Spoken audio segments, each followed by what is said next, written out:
Let's talk about how Vince is under federal investigation surrounding a trafficking allegation. And it's more than just one allegation. It's an entire operation. Now, Janelle Grant, a former WWE employee, filed a lawsuit against Vince and the former WWE executive, John, claiming that she was the victim of physical and emotional abuse and assault and trafficking at WWE, which are some pretty major claims. In her claim, Janelle depicts herself as down on her luck and suffering from grief when she met Vince. According to the lawsuit, her parents had recently passed away and she was trying to find work when a friend recommended that she reached out to Vince for advice. Like a lot of powerful people do in the industry, they will use their power and tell people who, they have, I guess, more status than, that they could make them more important. They could open opportunities for them. They will promise them careers. We've seen music executives promise young girls careers just so that they could entertain them. Well, Vince used his power the same way in this situation. Vince actually dangled career-making and life-changing promises in front of Janelle. During several meetings that were about potential jobs at WWE, he greeted her in his underwear, touched her, and repeatedly asked for hugs. He expected Janelle to hang out with him and spend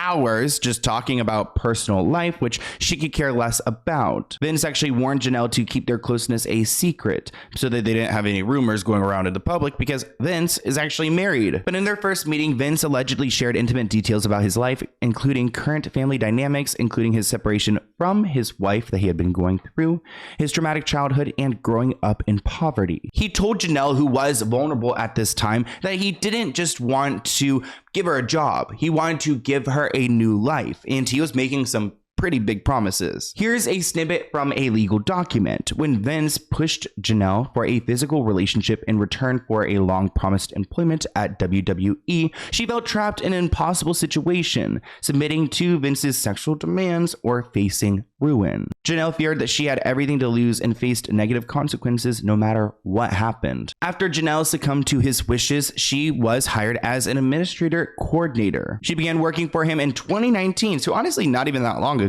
Despite Janelle's expressions of unhappiness and attempts to end the sexual relationship, and while she came to understand that Vince expected the physical relationship to continue as part of her employment, she had no idea how toxic it would become, nor the psychological torture and physical violence that would leave her feeling helpless, isolated, and trapped. Now, in March 2020, Vince began sharing inappropriate photos and videos of Janelle with other men both inside and outside the company, including members of the television production team, the tech team, the executive producers, and world-famous athlete and former heavyweight champion. So really, he got these nudes of her, these videos that he took of her, and he's showing them off in the workplace, which is so toxic. This girl probably feels so uncomfortable knowing everyone around her has seen her naked and hooking up with the boss. Vince actually told Janelle at one point that he shared the content with a referee that had worked there, and he allowed him to jerk it to the content, and that he was very happy, which is so gross. Now, the lawsuit claims the relationship shifted into trafficking in 2020 when Vince allegedly pressured Janelle into threesomes with other men, including other executives who worked there at the office. So this guy Vince was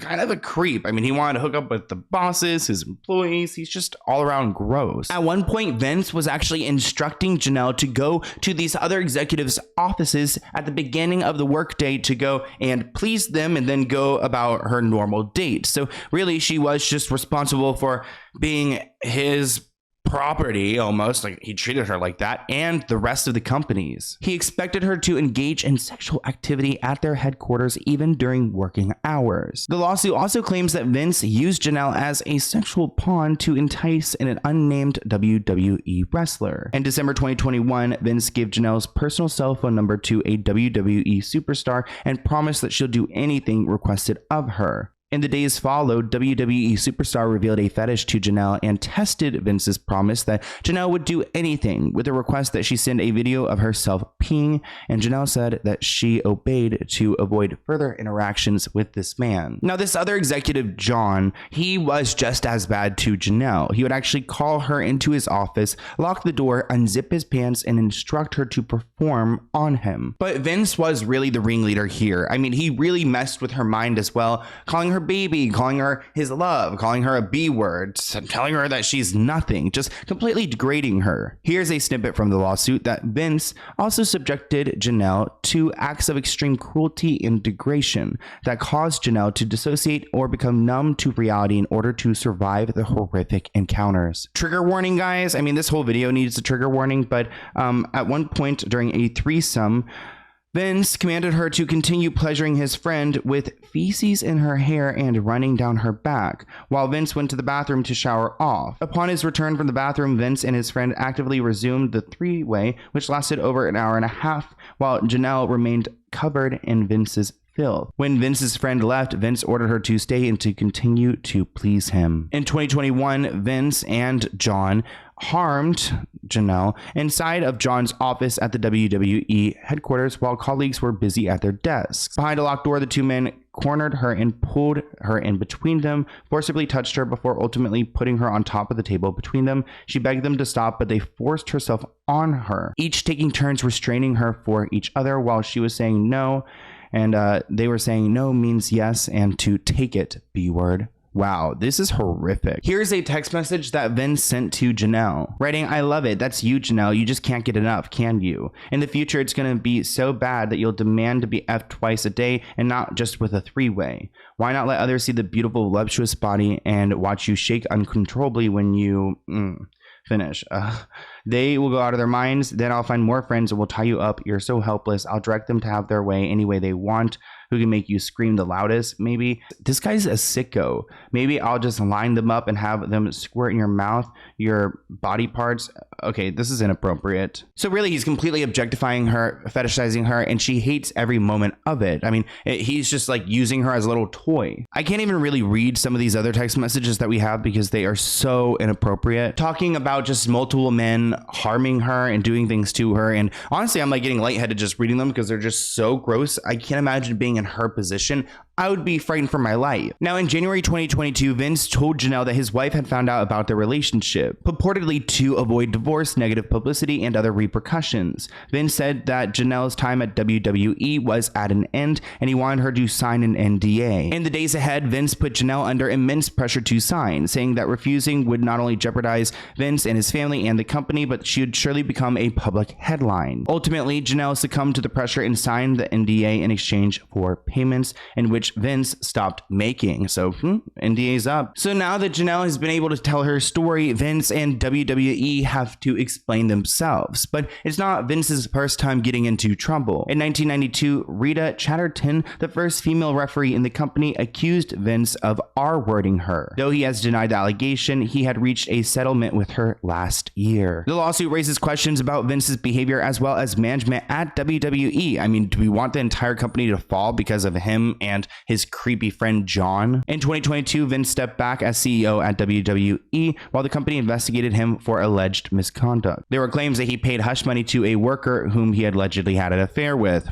Sounds like Janelle. According to a 2022 report, he agreed to pay more than $12 million to 4 women. According to the Wall Street Journal, Janelle is one of 5 women who are cooperating with the federal investigation, including several other women who claim that Vince had put himself onto them, forced himself, and took advantage of them. One thing I found super creepy that Janelle exposed was that when he was using certain toys, like a black dildo or a white dildo, on Janelle, he would name them after his wrestlers. Like if it was a black dildo, he would name it after one of his black wrestlers. Same with the white. So he had a creepy fetishized like fantasy of his like wrestlers doing things to this woman.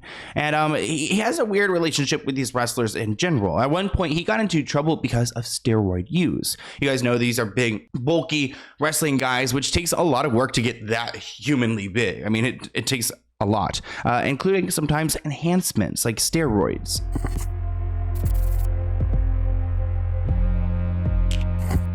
The link between steroids and professional wrestling reached a turning point in the early 1990s when Vince was indicted by the U.S. Department of Justice on illegal activity related to steroids. It was thought that he not only actively encouraged use for wrestlers, but he also provided access to them. He was charged by U.S. Attorney for the Eastern District of New York with obtaining these steroids and giving them to his employees. He had a shady doctor in Pennsylvania who would supply him with the drugs. The trial actually worked worked in Vince's favor because it was super messy with all their evidence. Also, at this point, Vince is super powerful, so he's got people like Hulk Hogan and other players who are going to vouch for him. And while he did get away legally, the 1994 steroid scandal threatened to put an end to Vince and his WWE empire. The trial included testimonies from many top wrestlers, but Hulk Hogan was by far the biggest name to feature in this case. Now, one employee named Kevin testified that Vince did pressure him to take steroids, but Vince wasn't a great witness because he had engaged in an altercation with Vince behind stage, and I guess Kevin, claimed that Vince had assaulted him. So they just kind of painted Kevin as a disgruntled employee. Now, as I said, he was acquitted, but there's been other conspiracies and scandals, like one involving a possible murder. Thank you for watching this clip from the Let's Get Into It podcast. To view the full episode, visit the link listed below.